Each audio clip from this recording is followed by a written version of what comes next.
15 شعبان کی رات میں ہمارے ملکوں میں جو ہمارے عجمی ملک ہیں اس میں وہ کچھ ہو رہا ہے جو نہ میرے نبی نے کیا، نہ صحابہ نے کیا، نہ تابعین نے کیا۔ عجیب و غریب عبادات گھڑ لی ہیں، عجیب و غریب اس کے اعمال بنا لیے ہیں اپنی طرف سے، اور مسجدیں بھری ہوتی ہیں اور روشنیاں لگی ہوتی ہیں اور آتش بازی ہو رہی ہوتی ہے۔ میرے نبی نے اس رات کی فضیلت بتائی، عمل کوئی نہیں بتایا۔ جیسے یہاں کوئی صلاۃ تسبیح کی جماعت کرا رہے ہوتے ہیں، کوئی اجتماعی تہجد پڑھ رہے ہوتے ہیں، کوئی دیگیں چڑھا رہے ہوتے ہیں، کوئی آتش بازی کر رہے ہوتے ہیں، تو وہ اس میں اتنا غلو ہو گیا ہے کہ یہ بھی ٹھیک نہیں۔ اور کچھ علماء نے اس کے رد میں اس کا اتنا انکار کیا ہے کہ اس رات کی کوئی فضیلت ہے ہی نہیں، یہ بھی ٹھیک نہیں۔ اس بیچ کا راستہ، اس رات کی فضیلت میں جتنی احادیث ہیں وہ ضعیف ہیں، لیکن اتنی کثرت سے ہیں کہ ان سب کا مل کر جمع ہو کر کم از کم وہ حسن لغیر ہی تک تو پہنچ جاتی ہیں۔ اور ابن عثیمین رحمۃ اللہ علیہ نے بھی یہ لکھا ہے کہ زیادہ سے زیادہ ان احادیث کے مجموعے سے، چونکہ اگرچہ ضعیف ہیں لیکن کافی زیادہ ہیں، تو وہ حسن لغیر ہی تک پہنچ جاتی ہے۔ تو حسن لغیر ہی سے کوئی عمل ثابت نہیں ہوتا، عمل ثابت ہوتا ہے صحیح حدیث کے سے۔ ایک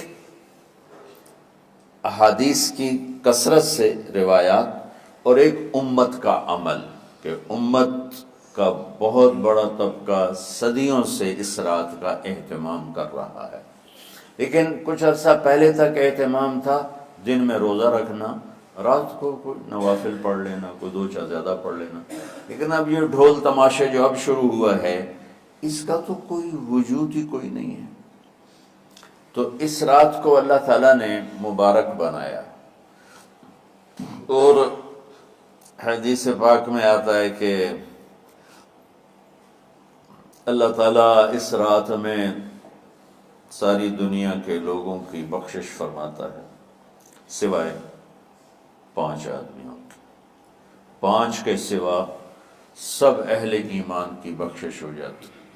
مشرک، المشرک، پہلا مشرک، دوسرا مشاحن، مشاحن کیسے کہتے ہیں؟ دل میں بغض رکھنے والا، کینہ رکھنے والا۔ تیسرا مسبل ازارہ، اپنے پاجامے شلوار چادر کو ٹخنوں سے نیچے تک لے جانے والا، لیکن ایک شرط کے ساتھ کہ وہ تکبر کی وجہ سے ہو، سستی کی وجہ سے ہے، غفلت کی وجہ سے ہے۔ چونکہ جب آپ نے ایک مرتبہ اس کے بارے میں بات کی تو حضرت ابوبکر صدیق نے کہا یا رسول اللہ، میری چادر، عرب چادر باندھتے تھے جیسے ہمارے پنجاب کا لباس چادر تھا، اب وہ کم ہو گیا۔ ہماری تو بزرگ عورتیں بھی اور مرد بھی سب چادر باندھتے تھے، شلوار تو کسی کو پتہ ہی نہیں ہوتا تھا ہمارے بچپن میں۔ یہ تو پھر آہستہ آہستہ جب تعلیم آئی تو شلوار دیہاتوں میں بھی اور شہروں میں عام ہو گئی۔ تو اگر وہ اس لیے لٹکا رہا ہے کہ طبیعت میں تکبر ہے، پھر اس وعید کا وہ حقدار ہے۔ اگر ویسے اس کی نیچے جا رہی ہے تو میرا مالک ایسا، وہ تو ہے ہی رحیم و کریم، ہے ہی رحیم و کریم، ہے ہی رحیم و کریم، صرف شلوار نیچے لٹکانے سے وہ اتنی شدید سزا دے۔ اگر اس کے پیچھے تکبر ہے، پھر ہے یہ، تکبر نہیں ہے تو انشاءاللہ وہ اس سے محفوظ ہوگا۔ تو اپنی چادر کو لٹکانے والا، لیکن بشرط تکبر۔ کتنے ہو گئے؟ عاق لوالدیہ، ماں باپ کا نافرمان، نافرمان ایسا کہ دکھ دینے والا. چھوٹی موٹی اونچ نیچ تو ہر بچے سے ہو جاتی ہے، نہیں جن نے والدین کو ٹکڑے ٹکڑے کر دیا ہو اور ان کو دکھ دے دے دے دے کے ان کا سینہ چیر دیا ہو. چونکہ آپ کہتے ہیں پرزے پرزے کرنا کسی چیز کی، تو اپنے دکھ دے کر اپنی بدتمیزی کے ساتھ اس نے ماں باپ کا دل زخمی کر دیا ہو، ایک یہ نہیں معاف ہوتا. پانچواں مدمن خمر، مسلسل شراب پینے والا، مستقل جو شراب کا عادی ہو. ان پانچ کو مؤخر کر دیا جاتا ہے. معافی نہیں ہونے کا مطلب یہ نہیں کہ اللہ تعالیٰ کبھی معاف نہیں کرے گا.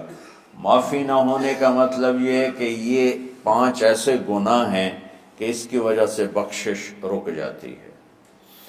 اگر وہ شرک سے نکل آئے، وہ کینہ سے نکل آئے، وہ تکبر سے نکل آئے، وہ والدین کی نافرمانی سے نکل آئے، شراب چھوڑ دے، تو ان کی بھی بخشش ہو جاتی. جب کوئی توبہ کرے گا فوراً بخشش ہو جائے گی. نہ 15 شعبان کی ضرورت ہے، نہ لیلۃ القدر کی ضرورت ہے، نہ بیت اللہ جانے کے ساتھ توبہ کی شرط ہے.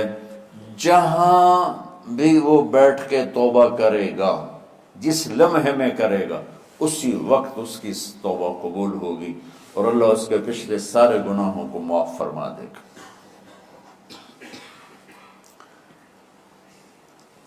دن کا روزہ، رات کا قیام، زیادہ قیام سے مراد نوافل ہیں. کوئی گھر میں پڑھ لے، کوئی مسجد میں پڑھ لے. نوافل نفلی عبادات گھر میں ہی افضل ہوتی ہیں. میرے نبی سنتیں ہمیشہ گھر سے پڑھ کے آتے تھے. تہجد اپنے گھر میں پڑھتے تھے، مسجد میں نہیں پڑھتے تھے. سوائے اعتکاف کے آپ اپنے نوافل سنتیں سب گھر میں پڑھتے تھے اور مسجد میں صرف فرض آ کے ادا فرماتے تھے. اور اس کے بعد بیٹھنا ہوتا تھا تو بیٹھ جاتے تھے، اٹھنا ہوتا تھا تو اٹھ جاتے تھے. تو اعتدال اللہ کو ہر چیز میں پسند ہے. دنیا جو مختصر ہے اس میں کیسے پسند نہیں ہوگا؟ آخرت جیسے معاملے میں بھی اللہ ہم سے کہہ رہا ہے اعتدال، امتن وسطا. ایسے عیسائیوں کی طرح ترک دنیا بھی نہ کرو، یہودیوں کی طرح دنیا کے پیچھے نہ پڑ جاؤ. رزق کے حلال بھی کماؤ، اپنے بچوں کو بھی دیکھو، اپنے فرائض کو بھی دیکھو جو دنیاوی ہیں، اور اللہ سے بھی اپنا معاملہ ٹھیک کرو اور درست کرو. بعد کے زمانے میں صحابہ کے بعد سے ہی ایک انتہا پسندی امت میں آئی. ساری رات جاگنا. فلاں بزرگ تھے وہ رسے سے اپنے بالوں کو باندھ لیتے تھے کہ نماز پڑھتے پڑھتے جب نیند آئے اور جھٹکا لگے تو رسے سے بندھے ہوئے بالوں سے اس جھٹکے سے تکلیف ہو اور ان کی آنکھ کھل جائے اور پھر نفلوں میں شروع ہو جائے. ایک فلاں بزرگ تھے وہ اپنے آنکھوں میں نمک کا سرما لگاتے تھے تاکہ آنکھیں جل جائیں، اس میں وہ جلن پیدا ہو جائے اور نیند اڑ جائے. یہ ایسے واقعات بھرے پڑے ہیں. فلاں بزرگ تھے انہوں نے 30 سال عشاء کے وضو سے فجر کی نماز ادا کی. یہ اپنی جگہ پہ بزرگی ہے، لیکن یہ بھائیو یہ دین ہم پیش نہیں کر سکتے. فلاں بزرگ تھے وہ 30 سال سے ستو کھا رہے تھے کہ روٹی کھانے اور ستو کھانے میں 70 دفعہ سبحان اللہ کا فرق پڑ جاتا ہے. تو روٹی کھائیں تو 70 دفعہ سبحان اللہ کم کہہ سکتے ہیں، اور ستو کھائیں تو 70 دفعہ سبحان اللہ زیادہ کہہ سکتے ہیں. تو لہٰذا ان کا مجھے تو 30 سال ہو گئے، میں تو ستو کھا رہا ہوں، میں تو روٹی نہیں کھا رہا. یہ دین نہیں ہے. یعنی یہ وہ دین نہیں جو ہم انسانیت کو پیش کر سکتے. یہ تو لوگوں کو دوڑانے والی بات. یہ رہبانیت کی شکل ہے. یہ وہ دین نہیں جو ہم لوگوں کو پیش کریں گے تو وہ کہیں گے واہ واہ واہ واہ کیا دین ہے بھائی، قبول کرو.